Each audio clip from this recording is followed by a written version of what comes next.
تو انہوں نے بستی کے لوگ بلائے، انہوں نے ہمارے بستر اٹھا کے باہر پھینک دیے، اور پھر انہوں نے فرمایا مسجد دھوو، مسجد ناپاک ہو گئی ہے۔ مسجد میں تو کافر بھی آ جائے تو ناپاک نہیں ہوتے۔ میرے نبی کے پاس کافر ملنے آتے تھے، مسجد میں بٹھائے جاتے تھے۔ طائف کے کافر آئے، میرے نبی نے مسجد میں بٹھایا، یہ تو نہیں فرمایا مسجد دھو دو۔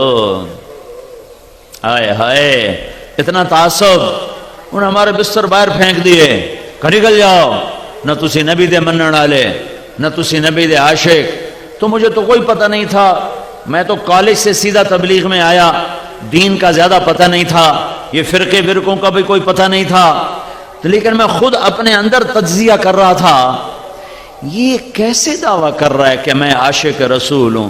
یہ مسجد میں ماں بہنوں کی گالیاں نکال رہا ہے اور کہتا ہم عاشق رسول ہیں، اور یہ جو گالیاں کھا کے چپ، اور ایک لفظ نہیں بولے، ایک لفظ، اور چپ کر کے بستر اٹھا کے ان کو دعائیں دیتے ہوئے آگے نکل گئے۔ میں نے کہا اگر یہ گستاخ رسول ہیں تو پھر کیا ان کو عاشق رسول کہا جا سکتا ہے کہ جو مسجد میں کھڑے ہو کے ماں بہن کی گالیاں دے رہے ہوں اور مصلی رسول پر بھی کھڑے ہو رہے ہوں؟ میرے بھائیو، میں ہاتھ جوڑتا ہوں، میں ہاتھ جوڑتا ہوں، نکلو تعصب سے، نکلو تعصب سے نکلو۔ میں نے 3 گھنٹے ہو گئے مجھے بات کرتے ہوئے، میری کوشش رہی ہے کہ میں اسلام کو اجاگر کروں۔ فلانا بھیڑا ہے، ہم چنگے ہیں، اسا چنگے ہیں تو بیڑن، اسا سچے ہیں تو کوڑن، اسا حق تھے تو باطل تھے، اسی عاشق تھے گستاخ۔ میں بھی کہہ سکتا ہوں، میں بھی تمہارے اندر نفرت کی آگ بھڑکا سکتا ہوں، لیکن میں نے اللہ کو جان دینی ہے، میرے اس بول کا مجھ سے حساب لیا جائے گا، مجھے اپنے اللہ کو جواب دینا ہے۔ امت کو توڑنے والا بول، امت کو توڑنے والا بول، یہ تو میرے بھائیوں کلمہ کفر کے قریب چلا جاتا ہے۔ تو امت بنو، امت بنو، امت بنو، ایمان والے بنو، اسلام والے بنو، باقی ساری نسبتیں ہٹا دو۔ تم سے پوچھو تم کون ہو، کہو جی ہم مسلمان ہیں۔ میں ایک جگہ تھا تو ایک ادھیڑ عمر شخص مجھ سے کہنے لگے، پرانی بات ہے بیٹا تم کون ہو؟ تو اس نے چند فرقوں کے نام لیے، یہ ہو، وہ ہو، وہ ہو۔ میں نے کہا نہیں چاچا، میں مسلمان ہوں۔ وہ اس کو ایک کرنٹ لگا، وہ کہنے لگا بیٹا میری اتنی عمر گزر گئی، میں نے یہ جواب کسی سے نہیں سنا، تم نے یہ کہاں سے سیکھا ہے؟ میں نے کہا میں نے یہ تبلیغی جماعت میں سیکھا ہے، وہ ہمیں سکھاتے ہیں کہ ہم مسلمان ہیں اور ایک دوسرے کی قدر کرنا ہم پر فرض ہے، رائے کا اختلاف برداشت کرنا ہم پہ فرض ہے۔ تو میں سارے مجمع کے سامنے ہاتھ جوڑتا ہوں، ایک تو اپنے اللہ سے معاملہ درست کرو توبہ کے ساتھ، ایک اللہ کے بندوں سے معاملہ درست کرو معافی کے ساتھ، اور اس پاک پیغام کو لے کر دنیا میں پھرو۔ دنیا اللہ کے فضل سے آ چکی ہے ہدایت کے کنارے پر، اسلام کے کنارے پر، اور ہوا چلنے والی ہے۔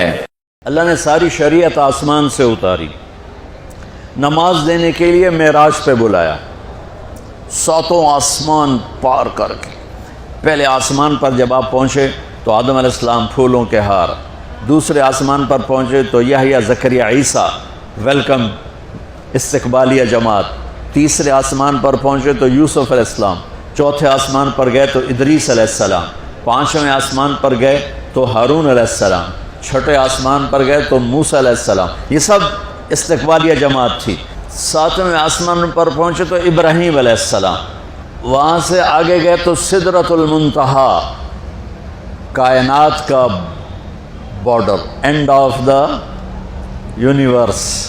وہاں جا کے جبریل کہنے لگے یا رسول اللہ اس سے آگے میں اتنا بھی گیا تو جل کے راکھ ہو جاؤں۔ آگے آپ کیسے گئے وہ اللہ جانتا ہے یا اللہ کا رب یا اللہ کا نبی جانتا ہے۔ تو اس کے بعد آپ نے اوپر کا سفر شروع کیا اور عرش کے دروازے کھلے، پہلی دفعہ عرش کے دروازے کھل رہے ہیں اور اللہ کا عرش جھوم رہا ہے کہ آج کوئی آ رہا ہے، اور وہ وجد میں ہے، رقص میں ہے، مستی میں ہے، شوق میں ہے، کوئی آ رہا ہے۔ آپ کے قدم مبارک عرش کی سطح پر لگے، اور عرش اور اللہ کے درمیان لامحدود پردے نور کے ہیں۔ میرے اللہ نے سارے پردے ہٹا کر فرمایا السلام علیکہ ایھا النبی ورحمۃ اللہ وبرکاتہ، اے میرے محبوب نبی، آپ کا رب آپ کو سلام پیش کرتا ہے۔ آپ نے عرض کی یا اللہ، ابراہیم آپ کے خلیل تھے اور موسیٰ آپ کے کلیم تھے، اور داؤد کے لیے لوہا نرم تھا، سلیمان کے لیے ہوا تابع تھی، اور عیسیٰ علیہ السلام ان کے لیے مردے زندہ تھے، فماذا جعلت لی، یا اللہ میرے لیے کیا ہے؟ تو اللہ تعالیٰ نے فرمایا واہ وَلَيْسَ قَدْ أَعْطَيْتُكَ أَفْضَلَ مِنْ ذَلِكَ كُلِّهِ، میرے محبوب آپ کو وہ دیا ہے جو کسی کو نہیں دیا۔ اچھا یا اللہ وہ کیا ہے؟ کہ وہ یہ ہے قیامت تک تیرا میرا نام اکٹھا رہے گا، جدا نہیں ہو سکتا۔ وہاں 50 نمازیں دیں میرے محبوب آپ کی امت کے مرد عورتوں کے لیے 50 نمازیں، اور میں قربان جاؤں اللہ کے نبی کی رضا پر، رضا بر قضا، ایک دفعہ نہیں کہا یا اللہ یہ 50 پڑھیں گے کیسے؟ سوال 50 کیسے پڑھیں گے؟ پتہ پہلی امتوں پہ کتنی نمازیں فرض تھیں؟ 2، فجر کی 2 رکعت، عصر کی 2 رکعت۔ میرے نبی اسی وقت آمین کہا اور واپس چل پڑے۔ آگے موسیٰ علیہ السلام کھڑے تھے، حضور کیسی رہی ملاقات؟ کب 50 نمازیں ملی؟ کہنے کہ توبہ توبہ، کون پڑھے گا؟ اللہ کے واسطے واپس جائیں، تھوڑی کروا کے لائیں۔ تو آپ چھٹے آسمان پہ پہنچ چکے تھے، سدرۃ المنتہا سے چھٹا آسمان، لاکھوں کروڑوں سال کا فاصلہ، لیکن وہ یوں طے ہو رہا تھا۔ واپس گئے، یا اللہ کوئی تھوڑی کر دے، خفف عن امتی، تو اللہ کہتا ہے چلو ٹھیک ہے، ہم نے 5 ہی دینی ہیں، 45 معاف نہیں، اللہ کا 5 معاف، 45 لے کے واپس بھیج دیے۔ آگے پھر موسیٰ علیہ السلام کھڑے ہو، چونکہ اللہ کے نبی نے پھر نہیں کہا کہ تھوڑی کریں، ہاں جی کتنی؟ کیا ہوا؟ کہ 5 معاف ہو گئیں۔ کہ نہیں یہ میں منت کرتا ہوں، اب واپس جائیں، انہوں نے کوئی نہیں پڑھنی، بہت زیادہ ہیں۔ پھر واپس اللہ نے پھر 40 اڑانے کی بجائے اللہ نے کہا اچھا 5 معاف، تو 40 ہو گئے۔ پھر موسیٰ علیہ السلام نے ہاتھ جوڑے تو انہوں نے کہا اچھا 5 معاف، تو 35 ہو گئیں۔ پھر موسیٰ علیہ السلام ایک دفعہ میرے نبی نے خود نہیں کہا، سبحان اللہ۔ آپ کی ایک دعا ہے، اللہم انی اسألک الرضا بعد القضاء، یا اللہ مجھے اپنی تقدیر پہ راضی کر دے، جو تو کہے میں سر جھکا دوں اس کے سامنے، میرا کام ہی ہو تیرے آگے سر جھکا دیں۔ 35 یا رسول واپس، اللہ نے کہا چلو 5 اور کم، 30، پھر واپس انہوں نے بھیجا، پھر 5 اور کم، چلو میرے محبوب 25، پھر واپس چلو میرے محبوب 20، پھر واپس میرے محبوب 15، پھر واپس میرے حبیب 10، پھر واپس میرے حبیب 5 پہ آگے۔ اب پہنچے، اب موسیٰ علیہ السلام کہنے لگے اب کیا ہوا؟ کہ 5 رہ گئیں، کہ کوئی نہیں پڑھنے۔ میرے نبی نے فرمایا انما بعثت لاتمم مکارم الاخلاق، میں بھیجا گیا ہوں تمہارے اخلاق کو مکمل کرنے کے لیے۔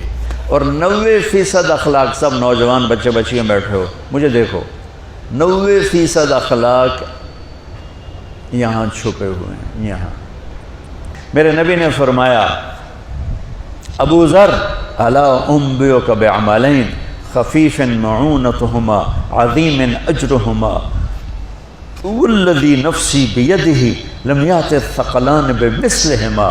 ابو ذر تمہیں 2 کام بتاتا ہوں، اگر تو کر گیا نا تو اللہ کی قسم تیرے جیسا پورے میدان معاشر میں ایک بھی نہیں ہوگا، سوائے اس کے جو یہ کر لے، اور کوئی نماز روزے حج زکوٰۃ جہاد سے تجھے نہیں پکڑ سکتا۔ کہ جی کیا ہے؟ کہ ایک اس پہ قابو پانا، ایک اخلاق اچھے رکھنا، ایک زبان پہ قابو، ایک اخلاق اچھے۔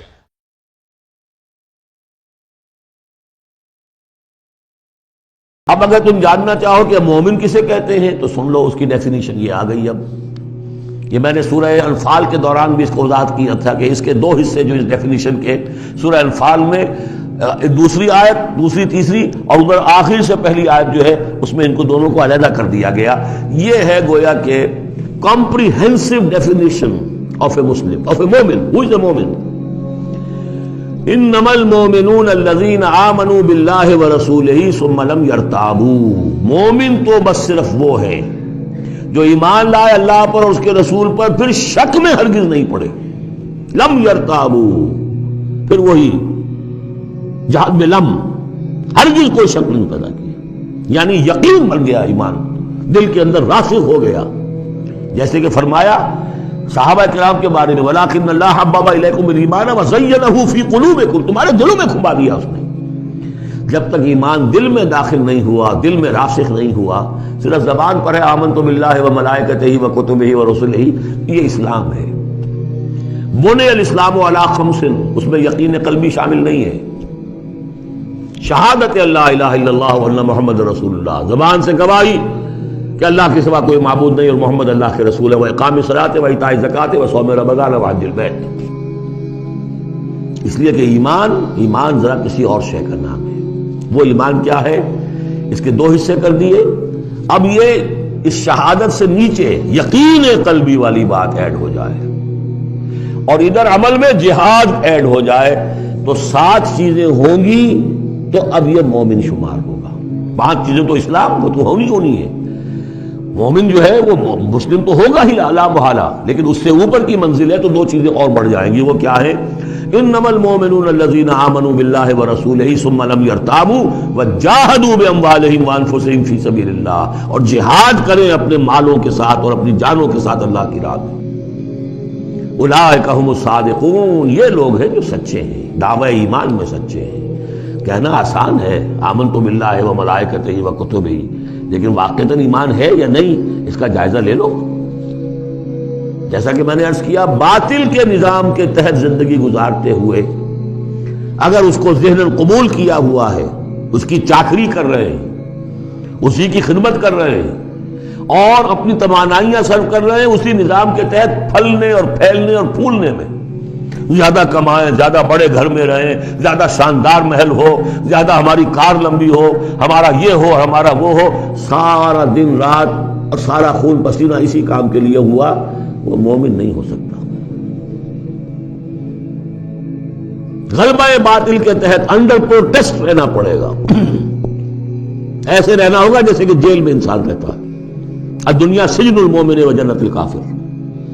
اور یہ کہ اپنی توانائی میں سے منیمم سبسسٹنس لیول پر جو آپ کے وجود کو برقرار رکھنے کے لیے ناگزیر ہو، اس حد تک تو اپنے وقت اور توانائی اور اپنی قوت اور صلاحیت میں لگائیں آپ اپنے اور اپنے اہل و عیال کی ضروریات پوری کرنے کے لیے. باقی سارا وقت، ساری صلاحیت، ساری قوت اللہ کے دین کو غالب کرنے کی جدوجہد، نظام باطل کو جڑ سے اکھیڑ کر پھینک کر اور اللہ کے دین کو قائم کرنے کی جدوجہد.